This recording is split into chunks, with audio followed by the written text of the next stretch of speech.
On savait déjà que ça bosse dur depuis plusieurs jours puisqu'Emmanuel Macron a vidé son agenda officiel pour se concentrer sur les rendez-vous qu'il entretient avec son cercle restreint. Et ce soir, vous l'avez dit, il reçoit donc ces quelques membres de gouvernement. Une façon de régler les derniers arbitrages, de caler sur le fond comme sur la forme, s'assurer que les annonces qu'il compte faire aux Français dans les prochaines heures, les prochains jours, sont bien calées avec les ministres concernés. Voilà pour les derniers arbitrages qui détermineront également le moment où Emmanuel Macron s'exprimera devant les Français le plus tôt possible.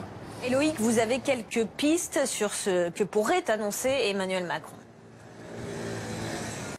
Oui, le besoin de justice sociale, fiscale et territoriale. Voilà le triptyque que Emmanuel Macron avait déjà diagnostiqué dans sa lettre aux Français. Vous en souvenez début janvier. C'est également ce qui est ressorti pour lui de ces mois de grands débats. Alors pour la fiscalité, peut-être un impôt plus progressif pour ceux qui sont en bas du barème avec de nouvelles tranches, 5 à 10% pour permettre à ceux qui sont donc en bas, qui payent le moins, ces classes moyennes qui touchent dans les 2000 euros, de payer moins d'impôts. Un grand service public également pour les familles monoparentales avec une structure qui rendrait l'État garant des pensions alimentaires non payées. Elles sont importantes, c'est le cas dans 40% des cas. Plus de services publics également en faveur des personnes âgées, à commencer par les petites retraites avec des pensions qui pourraient être à nouveau indexées sur le rythme de l'inflation. Et puis également des mesures d'ordre institutionnel pour plus de démocratie, faciliter les recours au référendum avec ce qui existe déjà, ce référendum d'initiative partagée, mais baisser les seuils